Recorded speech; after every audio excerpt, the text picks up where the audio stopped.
Good afternoon traders. आज time हो रहा है 2:33 PM और डेट है 9 जनवरी। आज ट्यूसडे है। आज का लाइव डेमो देखिए बैंक निफ्टी का। फर्स्ट कैंडल पे सिग्नल आया, हमें इसको इग्नोर करना था। उसके बाद इस कैंडल पे आया, सेल सिग्नल आया, हमें इसको लेना था। आया, लेने के बाद 10-15 पॉइंट जो भी चला, अब देख लीजिए यहाँ से यहाँ तक 86 पॉइंट इसने दिया और 35 पॉइंट का हमारा लॉकिंग टारगेट होता है। उसको लॉक करने के बाद हम ट्रेल करते हैं।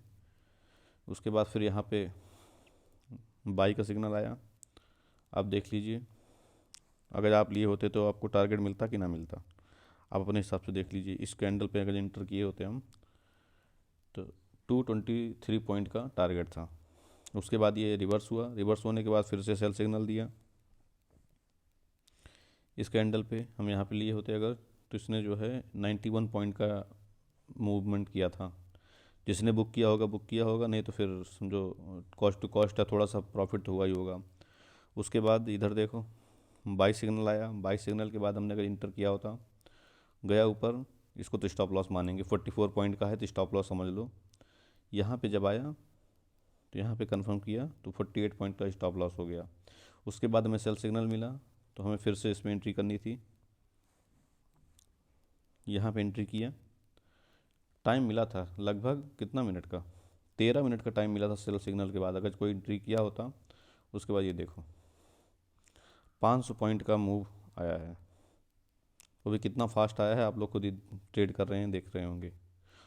लोगों को स्टॉप लॉस लेने में प्रॉब्लम होती है कि स्टॉप लॉस हिट हो जाता है, निकल नहीं पाते हैं। और जो हमारे इंडिकेटर के साथ काम करता है, उसको टारगेट लेने में प्रॉब्लम होती है कि टारगेट मिलता है, बुक कहाँ करना, ये सोचना पड़ता है बुक कहाँ करें। और बाकियों का तो स्टॉप लॉस कहाँ लें, ये सोचना पड़ता है। देख लो, ये निफ्टी का है। निफ्टी उतना अच्छा आज परफॉर्म नहीं किया है। पहला सिग्नल का कोई मतलब ही नहीं है। सेकंड सिग्नल आया था, थोड़ा बहुत चला, उसके बाद फिर घूम गया। फिर यहाँ पे बाई सिग्नल आया। देखो बाई सिग्नल के बाद कितना बड़ा मूव आया है यहाँ से। इसमें कुछ ना कुछ तो मिला होगा ना, 10-5 रुपये तो मिलेगा ना। जो कितना भी आप दूर ले लोगे, कुछ ना कुछ तो मिलेगा आपको। वैसे मैं सजेस्ट करता हूँ कि 100 पॉइंट का प्रीमियम जिसमें हो निफ्टी में, वही बाई करो। उसके बाद यहाँ पे प्रॉब्लम क्रिएट किया है। यहाँ सेल दिया, थोड़ी दूर आया, फिर घूम गया। घूमने के बाद यहाँ बाई दिया, इसको जबकि लेना नहीं था, ये फेक सिग्नल है। नीचे आया, नीचे आने के बाद यहाँ भी ये फेक सिग्नल है। उसके बाद फिर बाई दिया, बाई के बाद इसको लेना पड़ा। यहाँ पे हमें स्टॉप लॉस हुआ होगा। फिर सेल दिया, यहाँ स्टॉप लॉस लिया। मतलब स्टॉप लॉस भी होगा, ऐसा नहीं है कि 100% काम करेगा। लेकिन जो स्टॉप लॉस होता है तो कितना बड़ा होता है, जो टारगेट होता है तो कितना बड़ा होता है, आप लोग खुद ही देख लीजिए। यहाँ पे बाई दिया, बाई देने के बाद नीचे आया, नीचे देने के बाद फिर ऊपर गया, लेकिन हमें टारगेट नहीं मिला होगा। हमने फिर यहाँ पे निकाल दिया। अब इतना बड़ा मूव आया है।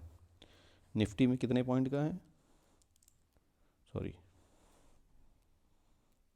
यहाँ देने के बाद 140 पॉइंट का, 140 पॉइंट का मूव आया है। 140 पॉइंट का मूव आने से पहले इसने सिग्नल दिया है कि नहीं दिया है। अगर आप कोई पोजीशन लेकर बैठे हैं अप साइड का, इसने पहले बता दिया कि आप निकल जाओ यहाँ से।